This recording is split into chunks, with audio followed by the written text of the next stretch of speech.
go.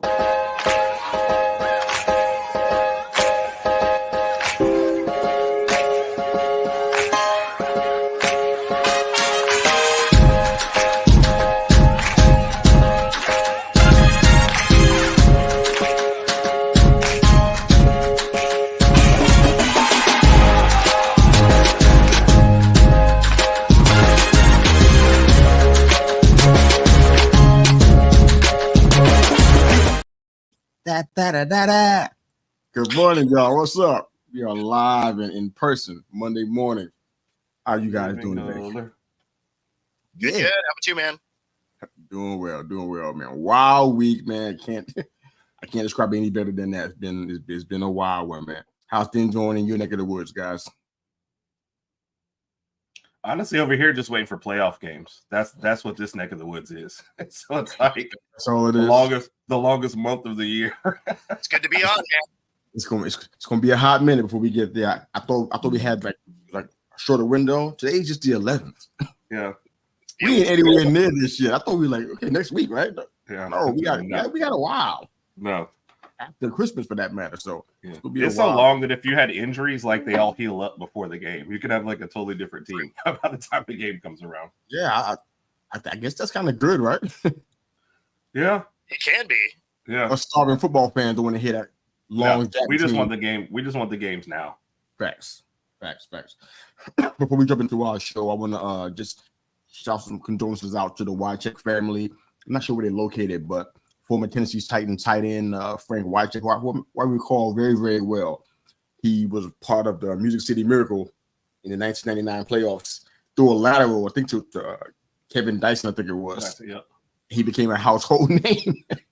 Blue collar mentality, man. He died Sunday, man, at 52 years old, which is kind of rough to hear because I'm right there, you know. And I'm like, wow. I think he felt it hit his head and just was unresponsive, and it's like a horrible way to go out. In actuality, my father kind of went out in a similar way. He had an aneurysm and something like that too. So this was like kind of shook me up a little bit to hear this, but he was an incredible part of NFL history, man. So we send condolences out to him and his family and the Titans organization.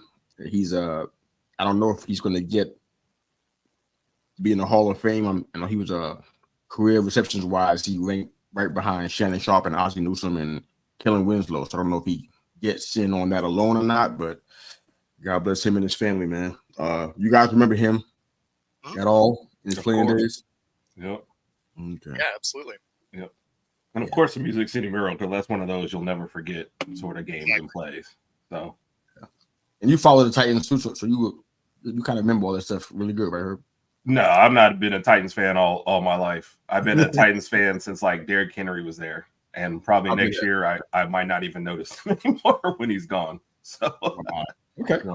But it's funny. I was a Houston Oilers fan though. I even had that little starter jacket. So yeah, they kind of got a little love, yeah. So well, I mean, you kind of had to be, right? You had Warren Moon back there. Yes, you had Warren Moon. Yep. Oh my! That was my favorite player back in the day.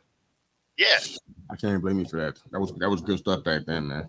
Absolutely. Oh man, well, we got the poll question on Twitter several days ago. Just asked us some questions, and the Twitterverse, at least in my circles, they went crazy off of this.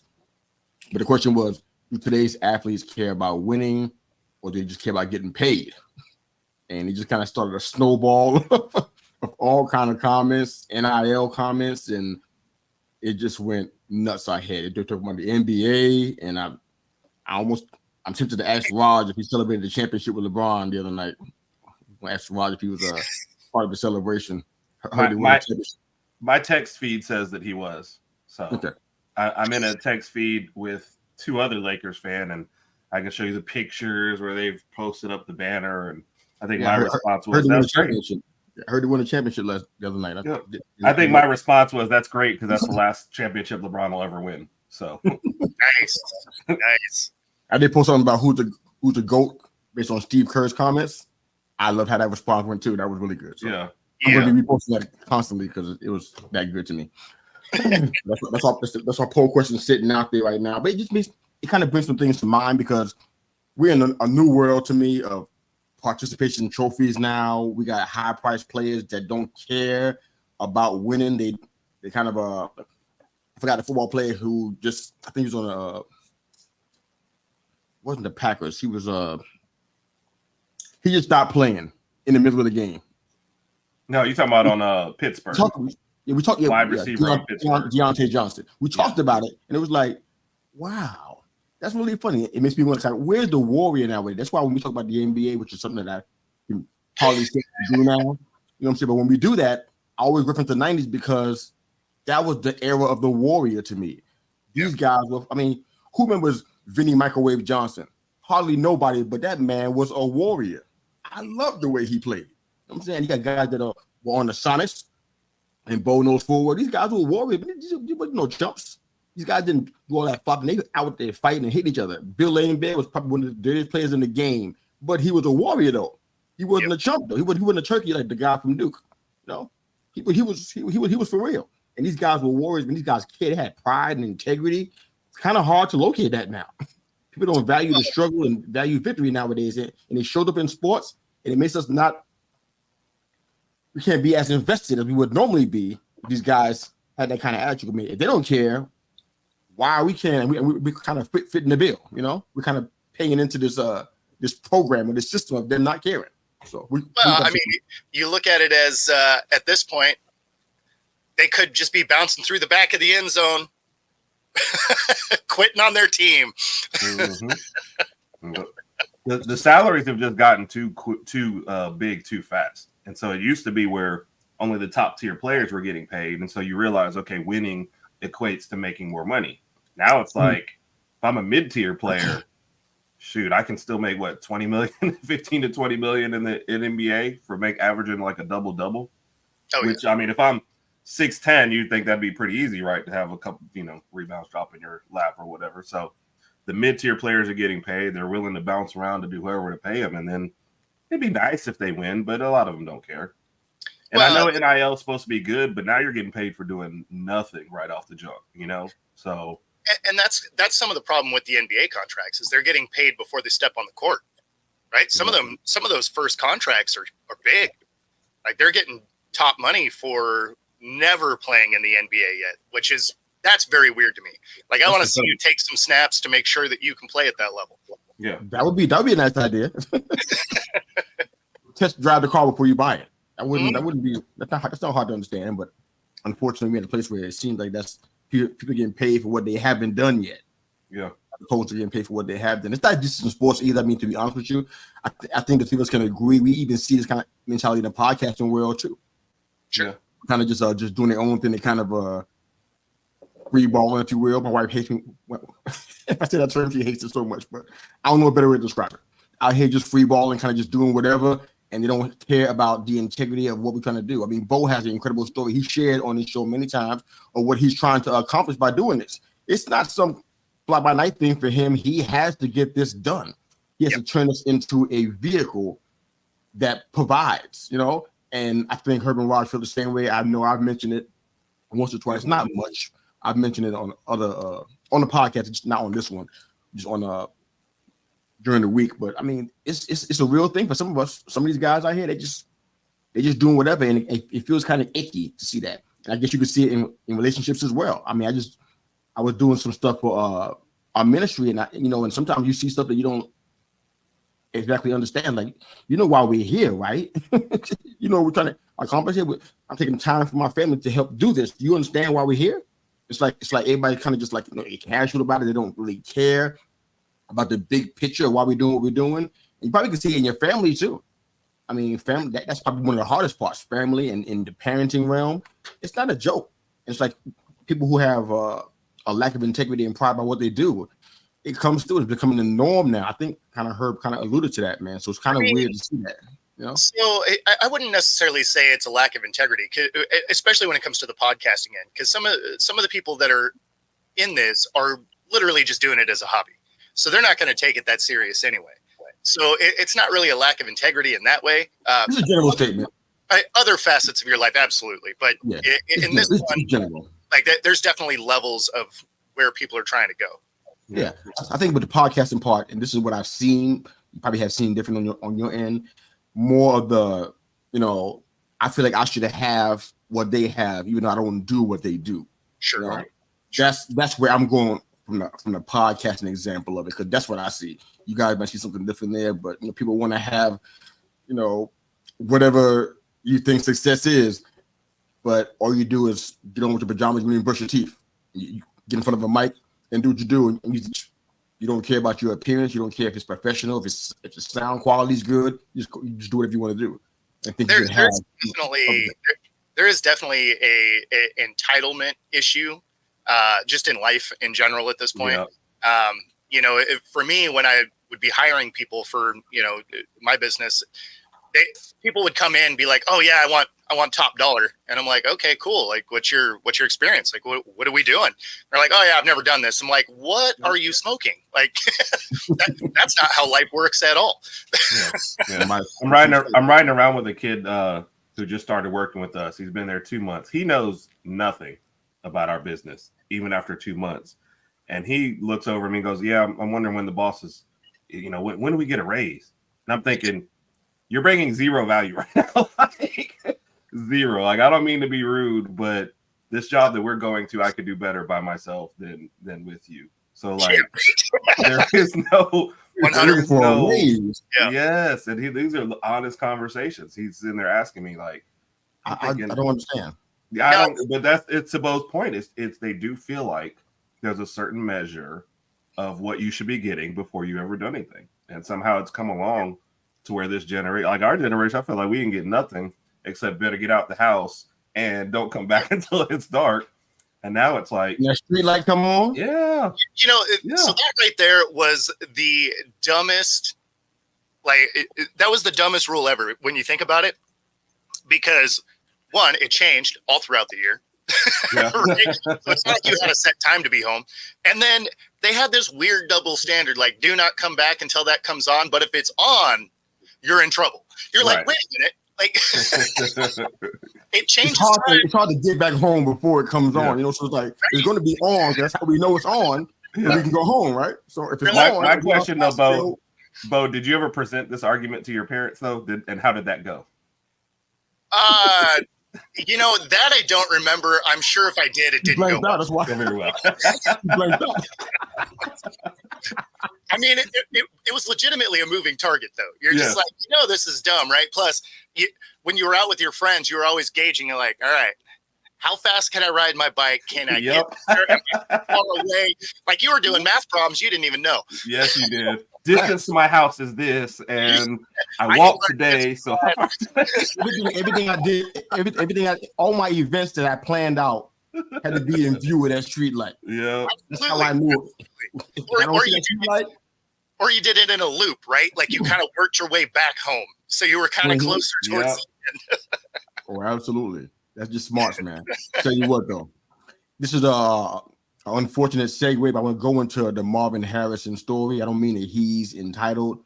I don't know him. I don't know anything about his character, his personality, nothing about him. So this is totally unintended. Please don't at me thinking I'm coming against you guys. We already beat you, so I ain't thinking about y'all now. Okay. So we're just talking about Marvin Harrison Jr. as a. You weren't going to add him. You can now. As a story.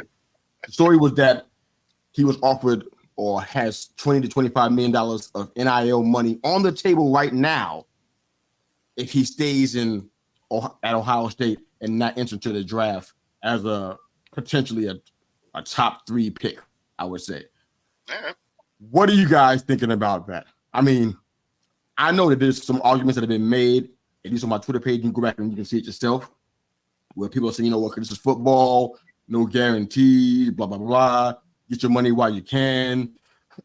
Okay, that's fair. My question to this, and maybe after you guys share your point, you can speak to this as well. After that, suppose you get hurt at Ohio State. You took $25 million and you get hurt out there, like really hurt. What happens then? How does that affect your NFL future? Because then you probably won't be a top 3 pick, more than likely. You may end up falling down tremendously in who knows what round. And even then, there's no guarantee that you're going to be what people think you are right now. So just think about that as you talk about the Marvin Harrison story in general, then add your thoughts about that last question at the end. So go ahead, Bo, jump in. I'll jump in first on this. So the thing is I would take the money also. Because you could get hurt in practice in the NFL level, and your rookie deal, you aren't getting paid at all. Right? So, I mean, so much of what those rookie contracts are, I mean, yeah, there's a dollar figure that's guaranteed, obviously, but there's also a fair amount of it that's incentive based. If you have 25 mil of NIL money, that's 25 mil, right? That you're getting that. So, in that scenario, I would probably stay in school an extra year, get that guaranteed 25 mil. And, I'm still betting on myself to not get hurt, like you would in any other level of football. So, in that scenario I want to win, but if you're a top 3 pick, you're probably not going to win anyway, right? Like you're going to go to a bad team. So, I would probably take that guaranteed money, hang out an extra year. I actually don't mind kids having an extra year or two in college anyway, because the product when they get to the NFL is generally better. They tend to be a more polished player than coming in and playing for a year or two and bouncing out. So, in that scenario, I don't think that's an entitlement thing. I think that's you got money coming to you. You're on a entitlement win. What's that? Those words. I didn't use that word. No, you said you didn't know. I'm just saying I don't think it is. So, but I would say take that money, especially with the dollar figure that high. Like if it was $1 million, probably not, because if you're a top 3 pick, you're going to make more than that in the guaranteed money in the NFL. But if you're upwards of 25 mil, you're not going to get that in guaranteed money on that rookie contract. Okay, that's fair. How about you, Herb? What you think? Well, I'm trying to look up, I guess, what the rookie scale is, and they're anywhere from the 1st to 7th pick, you're at 41 million to 27 million. But like Bo said, half of that is a lot of it ends up being kind of your signing bonus stuff like that. I didn't think it was that high. Yeah, so I think the money will end up. Yeah, I think the money will end up shaking out where he's at, but no, for sure. I think I agree with Bo. Get the money wherever you can get it. If he's honestly being offered 20 to 25 million to stay at college, they're Ohio State. They've got, you still think even with the incoming people, they're number 2, number 3 in the Big Ten for the next year, possibly with a better quarterback. So, yeah, I don't have a problem with it either way. Because like you said, you're going to be on a better position to win at Ohio State than you are whatever team you go to next year. For sure. Well, and the other thing is that 25 million would be for this next year, right? Your 25 maybe in the NFL is for the next 4. So that's saying you make it through all 4 years. Or actually, as a first round pick, they have that 5th year option also. Right. So it's if you're talking 20, say it's the same number, say it's 25 mil, and you're doing it over 4 years instead of over 1. Right. That's easy math.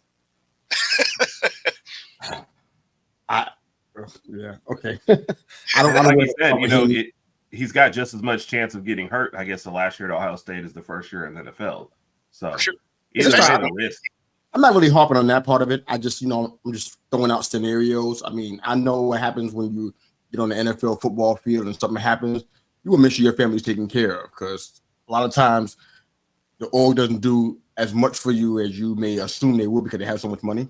Right. It's all about the contract. So I just hope that he comes in with the right attitude when he does come to the NFL. And, because like most of those guys that were in college that was eating ramen, they're gonna see this guy who got 20, 25 million. He's probably not eating ramen. He's probably going to place that his college classmates cannot go eat. You want to have the right attitude in that field, because it could be an ugly situation. You come inside there thinking you're better than everybody else. Yep. And on top of that, the pedigree of what your father did in the NFL, you could have a really hard life, a hard NFL life, if you come in there with the wrong attitude. Just something to think about. We got some folks coming in on the comment section. Back it up, Binge. Hey. In the house. Good morning. This one for you, Bo. Mama's talking to you now. Pay attention to Mama now.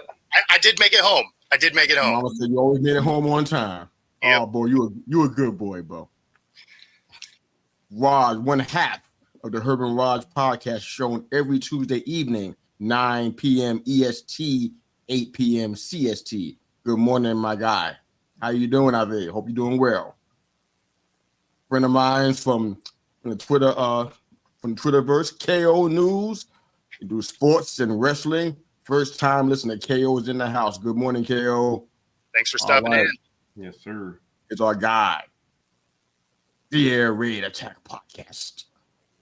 Mike. 4 games left. Denver 1 game back in the AFC West. It's going to be a fun December. Let's go. Who's Mike rooting for? Denver Broncos. I had no idea he was a Broncos fan. I had no plan to talk about them today, but now I guess we have to, huh? Oh, man. All right. Back to the Binge Podcast. Great opening topic, guys. Good stuff. Thank you, sir. Thank you. Thank you. All right. Mike is Denver Broncos and Oklahoma and OKC Thunder. Where's the Colorado connection come from? Do you know? Did he tell you that? No idea. Okay. It's Colorado, Oklahoma, they're not exactly. And I know he's told me before too, and that just shows you what I'm getting old and how bad my memory is. So I 1000% know he told us on his first show. And fair point. Okay, yeah. Cool. I apologize, Mike. I apologize. Don't hate me. No, I don't think he will. He talking about the Oilers, he bought the logo up. Yeah, that logo was really, really good. It was, yeah. So, in the top 10 of logos, I'm not quite sure it's in the top 3. I thought it was really, really good. I loved Earl Campbell. Yeah. I don't remember anybody else on the whole team but Earl Campbell. To be real. I don't remember the quarterback. I remember Earl Campbell. But that's where I was coming up. So that's what it was. All right. Great comments. Thanks for joining us, guys. And keep the comments coming. We got more to talk about. Power rankings. Who's going to be the guts you want to come up first? Mine's going to be crazy. I'll go first. Yeah, I'll go first because this way it can only go up from there after I do my rankings. So perhaps. I set you guys up. What I think has been coming like 3 weeks coming, I got San Francisco at number 1. Probably my worst number 2 in a long time. I'm leaving Philly there with no faith whatsoever. Yeah. There were several teams I wanted to move up, but I was like, is Miami going to be up there? But they beat Miami, No, I'm sorry. I'm reading the wrong one. Dallas, I'm sorry. I've got number 2, not San Francisco. Oh, my goodness. Now I'm even more appalled than before. Yeah. I got to give them their due. I predicted when we did the beginning of the year, I said Dallas will win the division, but Philly will do better in the playoffs. Don't know about the Philly part of it, but I always felt like Dallas would win the division this year. I just felt like Philly would take a small step back, and they had the tougher schedule. But I always felt like San Francisco would be, one half of that the NFC championship game going on to the playoffs. So I'm not so confident anymore in the Philly part of it, especially if Dallas gets home field. But I feel confident in the San Francisco part. But okay. San Francisco, Dallas, Baltimore, then Philly. I didn't drop them that far. Miami, and before Raj says anything, Philly beat Miami, so I couldn't give them a spot over there. Sorry. We know that's coming, so we're kind of ready for that. Yes. Right. Then Detroit, KC. I don't know what's going on there now. It's I can tell you what's going on. Keep going. I know what's happening. Yeah. Then Cleveland, Jacksonville, and I have nobody at number 10. Like literally, come on now. Okay. The top 10 ranking, man. You better pick somebody right now, man. Come on. Fine, I'm gonna pick Houston because I root for them. But copy that. That's good. Now I feel better. You don't mess up our rankings with that nonsense. To be fair, like the last 3 spots were tough. Yes. Because some of the teams you had there all took L's. Yes. you're just like that like 8 through 10. My bottom 4 was too rough. Yeah. What is it? The whole AFC South lost, and so they're all still trying to get to the 8, 9, and 10 spot with the Titans playing tonight. So I'm gonna drop mine and let Bo go ahead and round us out. So my number 1 is gonna be the Niners. No sense moving off of that. They're the most complete team, and they keep on showing it. As long as Debo is there, though, that Ayuk fella, we gotta talk about him at some point in time. Might not be today, but we gotta talk about that, man. Because when Sammy was out, that was he tried to be number 1, and he would never take the baton. He would never do it. And now he was out there yesterday screwing up. Gotta talk about him. He gonna end up getting cut. All these Giant fans talk about, man, I want Ayuk. Are you stupid or something?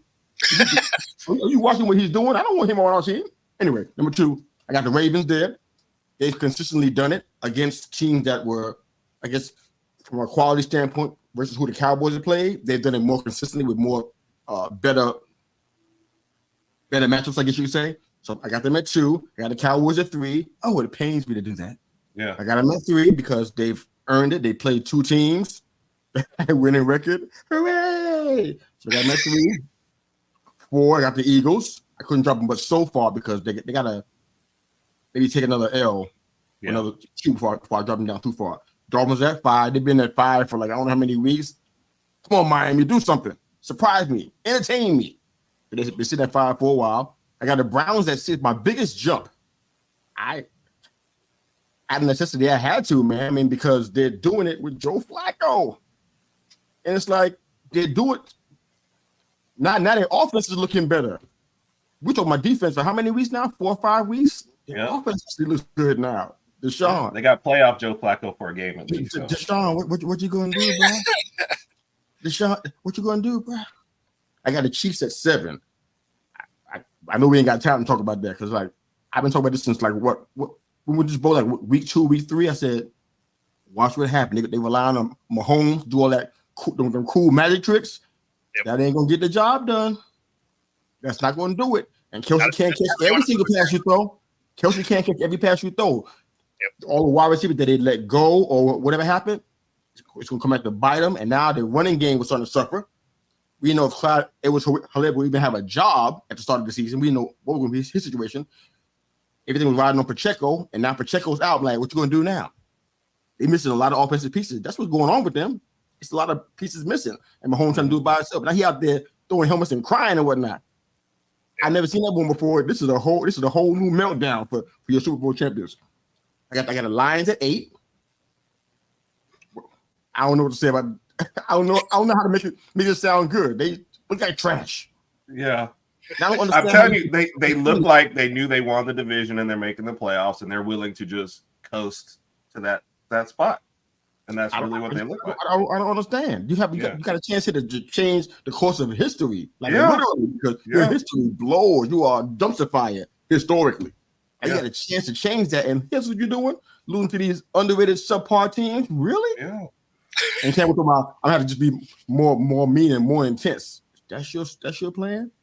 I see Raj over there. The Drake needs to be like Miami. Just only lose to the good teams, but beat up all the bad teams.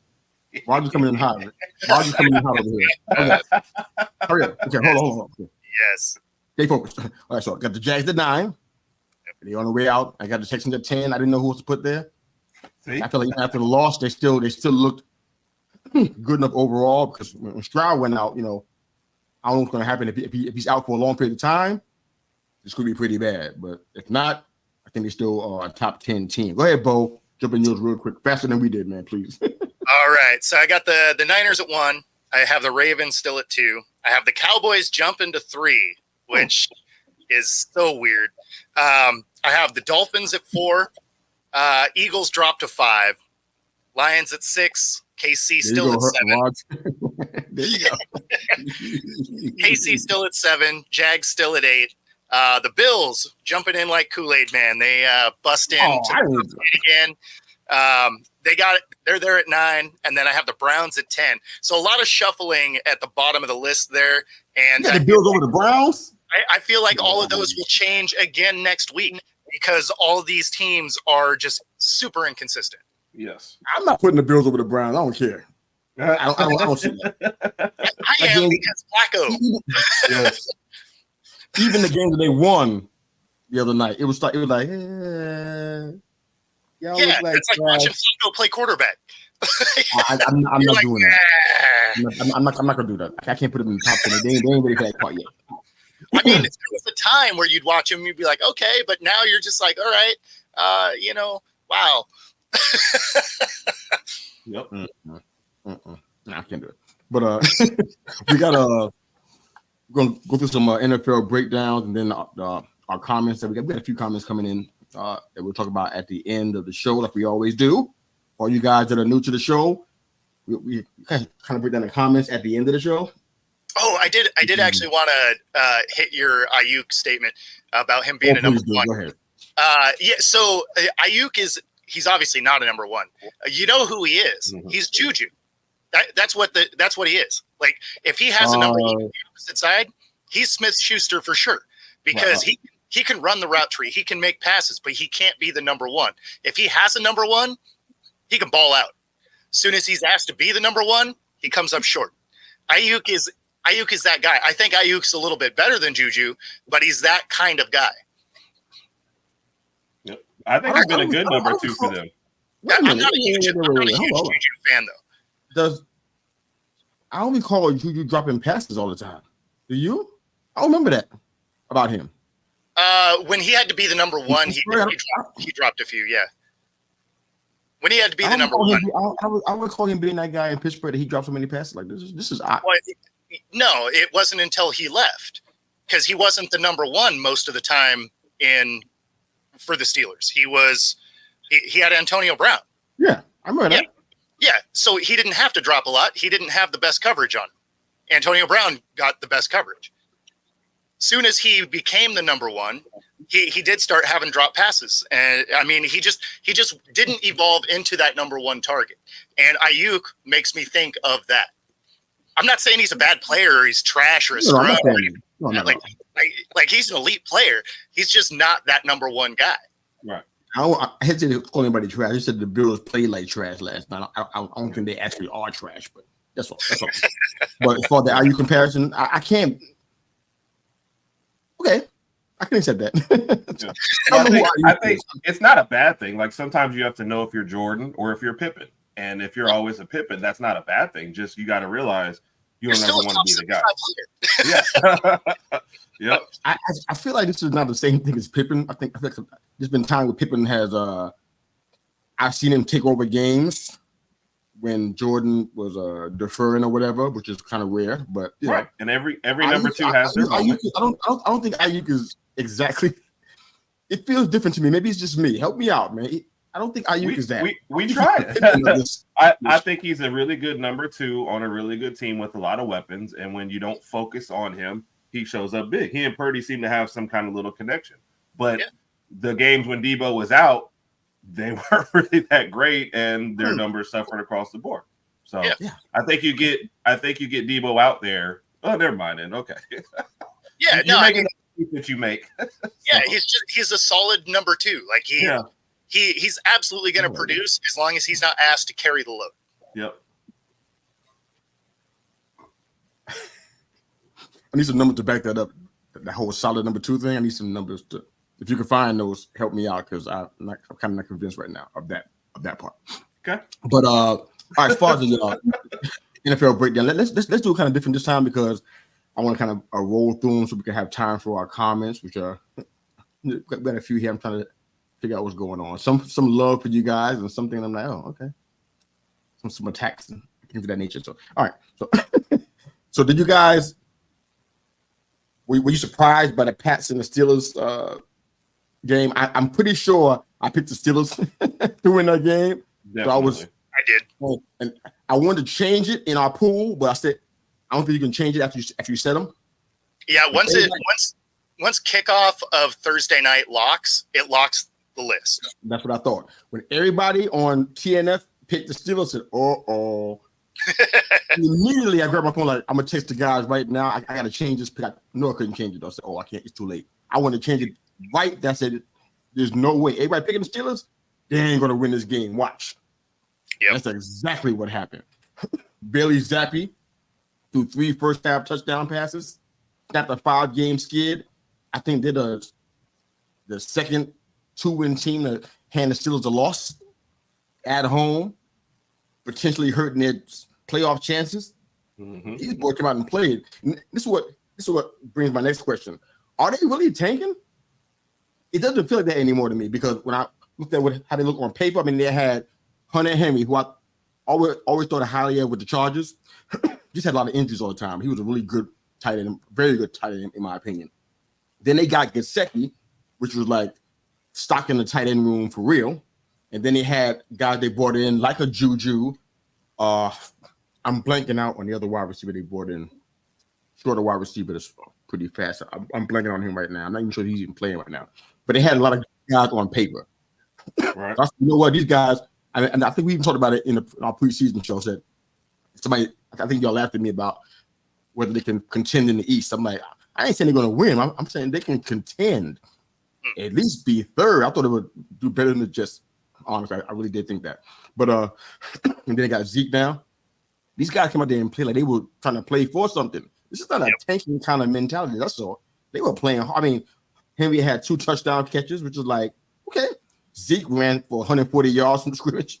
I mean, caught a touchdown. I mean, Zeke was out there trying to juke people. It wasn't the same juke like you've seen back in the day because he's a little bit different now. But he was out there juking folks. I'm like, these boys ain't trying to lose. They're trying to win this game. Juju was for real about it, especially against his old team. They were playing with something different. These guys are not trying to tank, I don't think, man. Is that what you guys are seeing too? Honestly, I don't know what they're doing there. Like sometimes they come out with what looks like zero effort, and then sometimes they come out like they did against the Steelers, and they're like, "Okay, we're gonna play." And I mean, you even had Zeke buy in. They throw a pick, and he chases the guy down. Like that's some energy you haven't seen out of Zeke in a while, right? So it's kind of I don't know what they're trying to do. I don't know if they know what they're trying to do. Okay. I mean, and also don't forget this part. Everybody forgets this part. These guys got a top 10 defense. Right. We don't think about that because they got 3 wins. They're number 8 in the league in defense. Yeah. This is without their promising rookie Christian Gonzalez, who went out with a season-ending injury. Yep. So that's without him. Yeah. These boys are top 10 right now. I'm like, these boys ain't trying to tank, man. Yeah. You don't play that. I don't think. Yeah. I don't think Belichick really cares about top draft picks either. So he seems like the kind of guy that's always traded back regardless. So I guarantee he's not thinking, who am I going to get? Why would he care? Replace it? Why would he? He's done well picking wherever he picks. Right. Yep. So he really is underrated as, you know, in the draft from as far as the picks that they make. He's really underrated with that because they pick guys that come inside there. You might not have picked them yourself, but they do well in that system. So he obviously knows what he's doing. So why would you care? So I get that. These boys been tanking, man. they come in to win. They might. I don't know if Tommy gonna lose his job. I don't know if we're going that far with it, but his seat got warm after this game. He was like, "Wait a minute, Matt Canada was the problem, right? He's gone." Yeah, y'all lit the world up after Canada was gone, and then after that, just went down. I was going to be on him, man. Nobody else to blame left. He's the only person that's left. Last man standing. So watch out. Tom's name could be in your news feed before you know it. Who knows? He also doesn't have the guy he wanted, right? They got Trubisky, and you know what he is. So it's not. I mean, in the land of every quarterback is hurt. You know, they're in there with Trubisky. It's not like he was a winning quarterback at any stop. Right? Like he's never been that dude. So when you are on your backup and you're like, okay, he's never been that dude and you need him to be, I mean, what do you, that's like the Jets. Salah's going to keep his job for no other reason than everybody knew that Wilson wasn't the guy. So when Rodgers, like if they had this season with Rodgers, he'd be in some trouble. Rodgers blows that Achilles.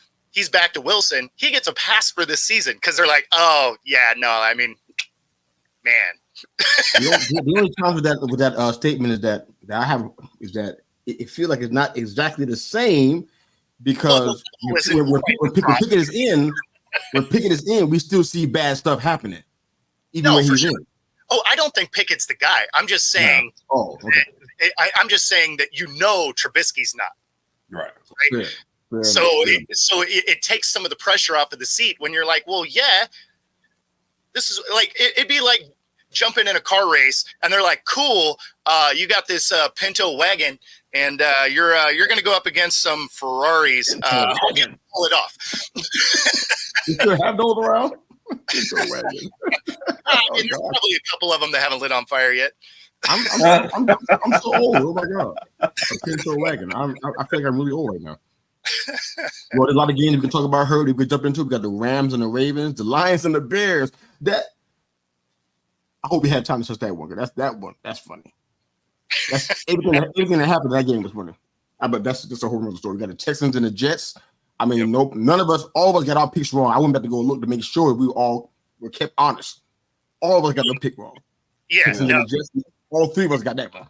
absolutely. Matter of fact, the whole league in the pool got it. I think they got that one wrong. Nobody picked the Jets. I think there was actually one person that took No, it. I don't do it. Nobody picked the Jets. Who was that? Yeah. If you had told me they were going to score 30 points, I would have said in how many games? Like, there's just no way. For sure. We want to go, guys. I mean, we got about 20 minutes. We want to go. We got the Hawks and the Niners. We got the Bills and the Chiefs. I think I'll start with Bills and Chiefs and just jumping in there. And it seems like every week the Chiefs are playing, they middling through the whole game. And something happens at the very end of the game, and that becomes the whole focus for the whole week. So right now what we're talking about is a guy who lined up so far offside, he may have been playing on the other side of the ball, and how that is anyone's fault but his own. And that's become the sole focus for the whole game, and not the fact that you only put up 17 points at home. And you just look like a mediocre team throughout the whole game.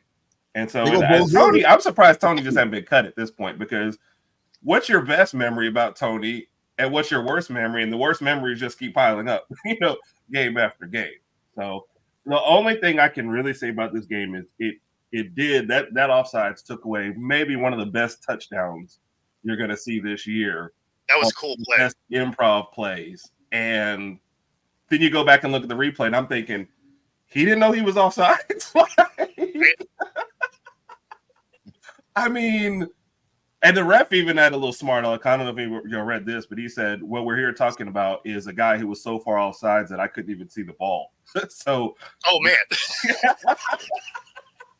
So I don't know. It's,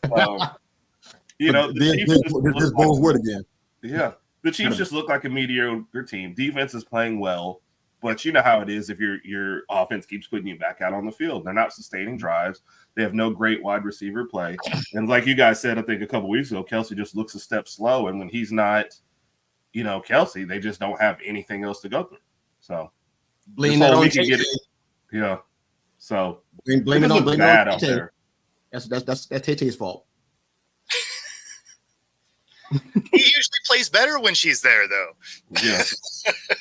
the boy Ty, he weary because of Tay-Tay. But anyway, let's keep on. But this Bulls word again, entitlement. All the backlash, Reed, Mahomes, and the press talking, that's all entitlement.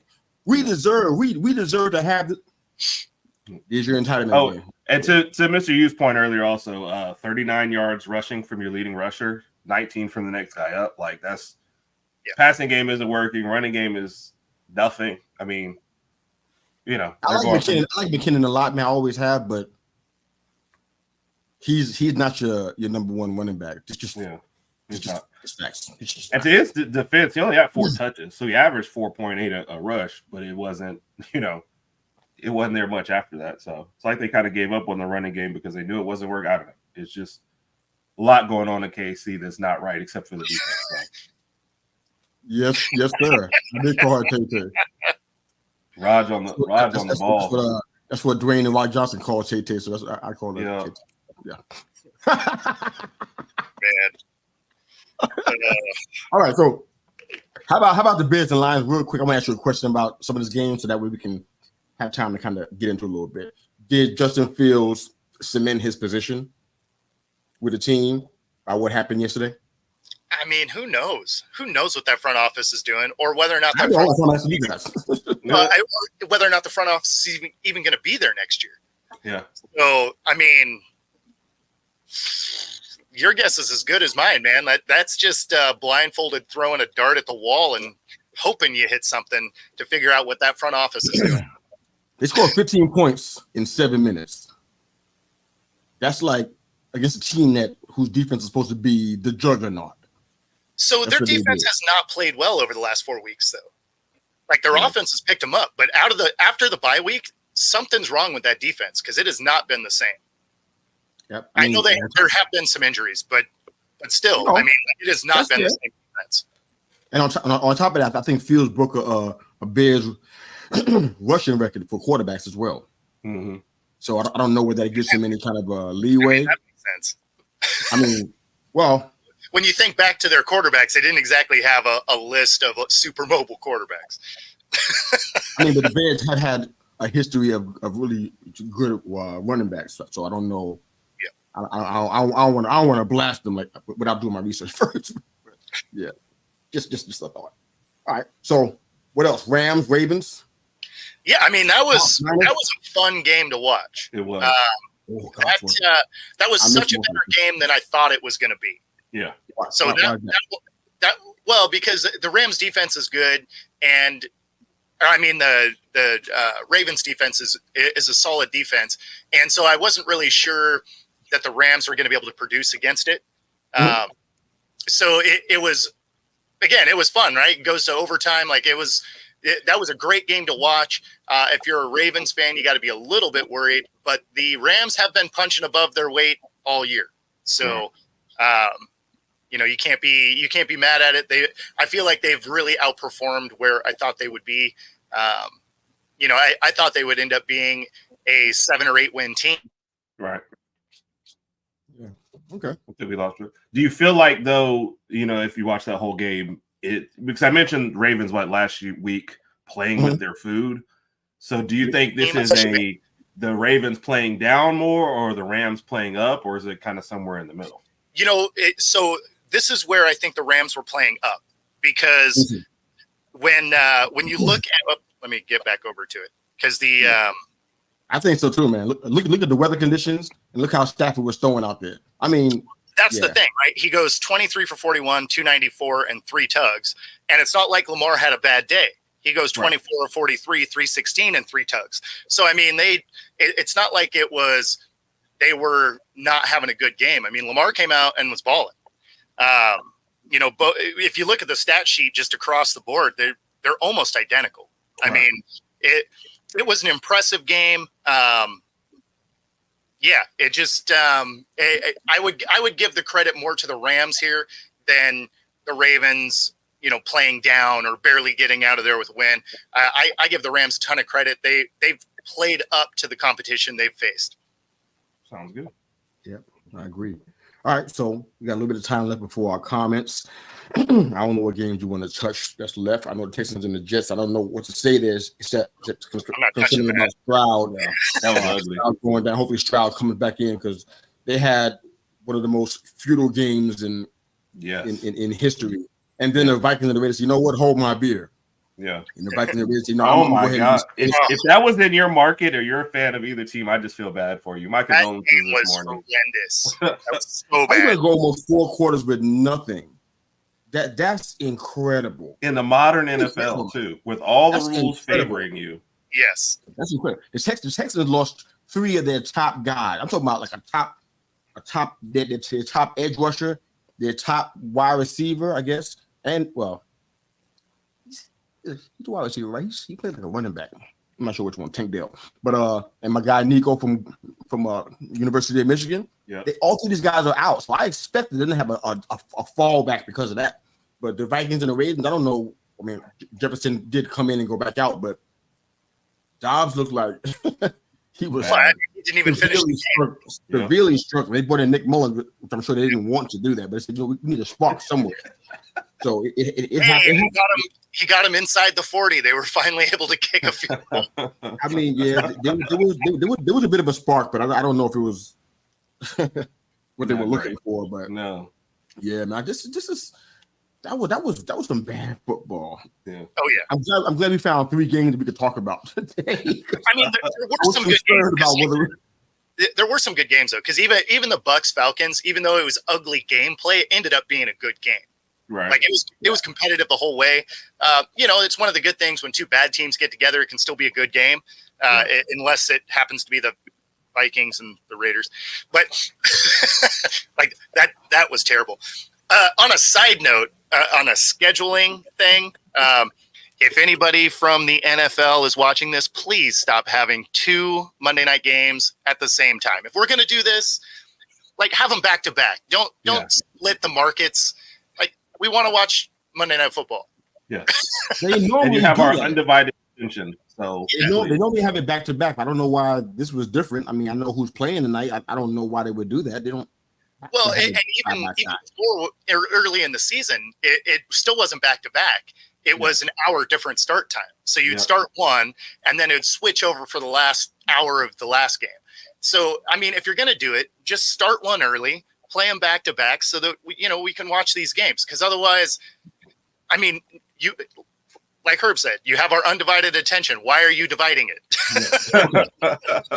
Let's go rapid fire here. I'm going to ask you guys 2 questions about 2 more games, and then the question about Monday Night Football. We got to get into our comments. All right, so help me out. We're going to go rapid fire. Already on it. Rapid fire. Broncos and Chargers. Is it time to move on from Brandon Staley now? Yes. Quick yes or no? For 14 weeks. Yes. Eagles and Cowboys. In your opinion, can the winner of that game, which was the Cowboys in this case, can they beat San Fran, KC, or Baltimore? They can beat yes. KC. No. Yes. No. They can beat KC. You think? Yeah. Everybody can beat KC the way they're playing. Yes. Baltimore is probably a coin flip. They get smacked by the Niners. Yes. Okay. The Eagles Cowboys situation is really weird because they got 4 tiebreakers and 3 of them are already a tie right now. So the big thing is the conference record, and Dallas is going to lose that because they lost to Arizona probably. So it's going to be really weird to see how the Eagles and Cowboys trajectory starts. Yeah, Dallas probably needs home field more than any other team. It's a top team right now. All right. So I feel like the San Francisco could go to Dallas and win, but I don't think Dallas could go to San Francisco and win. So I mean, San Fran has proven. San Fran's proven they can take their show on the road. Like it doesn't matter where they go. If they're healthy, they can beat everybody. Yep. I think that's true as well. All right. So before we get into the comments, one last question for you guys about Monday Night Football. I asked you about keys to the game. You guys ready to do that right now, or do we want to go ahead and hold off? Bring it on. Keys to the game for the Giants, the Packers, the Titans, and the Dolphins. What does each team have to do to win tonight? Well, I'll give you the Titans. Rely on the run game, shorten the game. Maybe don't put too much on Levis, and don't give Miami very many possessions. For Miami, just take care of the ball. I mean, you're the favorite here. No stupid interceptions, no fumbles, and then just as Rod is watching, and it's a sub 500 team. You should take care of business tonight and go after that number 1 seed in the AFC. I feel like somebody's saying jinx. It just happens to be the game the Dolphins win. Is sub 500 teams. So you say this is the trap game? Is that what you're saying? I'm saying take care of the ball. Don't give it away, and you should clearly win this game. Yes, I've made Rod's map. There's fact right there. Somebody keeps saying jinx. Somebody keeps saying jinx in my head. Who's putting y'all saying jinx? No, I'm with you there. Basically, the Dolphins just have to show up and protect the football. The Titans have some very real work to get it done. The Titans, their defense is pretty decent, but for whatever reason, they just can't get it together on offense. And so, it's the Dolphins should cruise here. Okay. Yes. Giants, Packers, real quick, man. They got touch these comments that are coming. Giants and Packers, go. Keys to victory. How do the Packers do the game? Man, so the Packers have been playing much better as of late. This is another one where I think the Packers, as long as they're smart with the football, Jordan Love doesn't try and do too much, they can cruise to a win here. The Giants, it's that's offensive. Go ahead. Yeah, I mean, and it should be. I mean, the Giants, they don't do anything particularly well, and that's so a lie. Sorry, what are you talking about, man? They collect L. They collect L. Well? Nothing. I don't love the product they put on the field. I don't. Okay. How did the Giants win? If we do nothing well, how do we win? It's not possible. No, it's definitely possible because I don't trust Green Bay to do the things I just said they need to do. I mean, who'd you pick in the pick'em? Oh, Green Bay. Yeah. Yeah. This almost feels like a game that the Giants need to make into an ugly game to win. Yeah. Like it's really choppy and the possessions aren't smooth. It feels like muddy the water. money it up, and then Packers to do what you said they were going to do, and you picked them to win. That don't make any sense, man. Those are two. Yeah, because I'm looking at two teams I don't trust, so I'm going with the one I trust more. Did he hear what he just said? I don't understand. Okay. No, it'd be like walking into a room. There's two paths to where you want to go. One of them is busted glass and the other's Legos. They're both going to hurt. I'm taking Legos. That's actually a great analogy. I got to give kudos for that. Yeah. I'm going to go ahead and go to the comments now so you guys can tell me in the comments. I'm about to explode and we ain't got time for that. All right. So, Mike from the Air Attack Podcast. If you check him out on YouTube. 4 games left. Denver 1 game back in the AFC West. I talk about Russell Wilson a lot this season. I know I was the only one that agreed with what I was saying about don't sleep on Wilson. This can turn around really quickly, and look what's happening. Yep. They got Detroit, the Patriots, the Chargers, and the Raiders. So they're all winnable games. All winnable games. Yep. Back up, Binge Podcast. Great opening topic, guys. Thank you. Good stuff. Thank you, sir. Appreciate it so much. All right. Mike is responding to your point, Herb, about Denver. He grew up watching Denver. Well, maybe my point, I guess. I asked about Colorado. Grew up watching Denver. John Elway was his team day one. It's all good, Herb. Much love, brother. All right. KO. What you got to say, baby? We are from the UK, so we don't know as much NFL as you guys. Fair point. But always follow Buffalo Bills for some reason. Oh, you know why. You know why you follow them. All right. Linda. Good morning, ma'am. 49ers, Cowboys, Baltimore, Eagles, and Miami. That's our top 5. Yep. That was my top 5. Yep. Don't we get 5 more, Linda? What's going on? This is a top 10 power ranking. No. She's just admitting the rest of the top. It's like, oh, that's not nice. I agree with that, gosh, Raj. In case you guys know, this is Herb's brother who is turning red right now because he's saying Herb continue to leave my Fins out of the top 5. # Dolphins disrespect. Technically, I had them at number 5. So Raj, I'll take that apology in writing. No, it had to be in the thread so I can see it and Bo can see it as well. Thank you, Bo. Fins at 4. Bo got a new best friend. Don't worry, that'll change. We'll see. Week to week. I seriously think the Cowboys will make it to the Super Bowl. Good. Do me a favor, Raj. Keep saying that everywhere you go, okay? Say it and post it. Just keep doing that, please, okay? Because it's going to help me out. Because I know what's going to actually happen. Just keep that going, all right? Just keep saying that. The Cowboys going to finally, since 1996, the year I got married to my beautiful wife, they haven't won anything. So please keep. Oh, you know what? The Cowboys need an in-season tournament so they can win something. Yeah. They already had that last night. They had that last night. They had the championship last night. Yeah, but they didn't get a medal though. Aww. All I can say about Ayuk is that I had him on my fantasy team in 2021 when I won the whole league. Yeah, but he wasn't the main target. That comment is totally irrelevant. He did rank out as the number 19 wide receiver last year. Ayuk did. Yeah, that makes sense. 78 receptions, 1,015 yards, 8 touchdowns. Oh, wow. As a solid number 2, that's where you should be. That sounds great. Yeah. Just admit you're never going to believe anything when it comes to Ayuk. I'm saying I want to hear numbers. You're basically telling me, no, I'm a numbers guy. I need to hear numbers. Give me numbers. But I just did. That was 2 years ago, right? How about this year? No, that was last year's numbers. It was last year. Last year's numbers. Last year was hurt most of the time. He had to play. Depot was out almost the whole season, wasn't it? Give me something from this year. Depot was hurt this year too. Depot was hurt this year too. That'll be your excuse on that one too. No, it's not an excuse. Give me some I numbers. give up on that Ayuk thing. I give up on that Ayuk thing. Give me some numbers. You got it. Give me 2023 numbers. Put it on Twitter. You got it. Put it on Twitter. I'm with Raj. Dallas in the Super Bowl facing my Broncos. Mike, are you kidding me? Keep that going, Mike. Wow. Retweet that, okay? Dallas and Broncos in the Super. Please retweet it. Please, Mike. Keep doing it. All right, probably not having the Broncos. Okay. Fair enough. You just call her Tay twice. Call who Tay twice? I said Tay. You did. We're talking about Tay. Yeah. They say Tay. Okay. Yes. To be fair, I was talking about Tay, right? Okay. Keep Fields in Chicago, build around him and for him. Part of me wants that to happen. My question is that what's going to actually happen?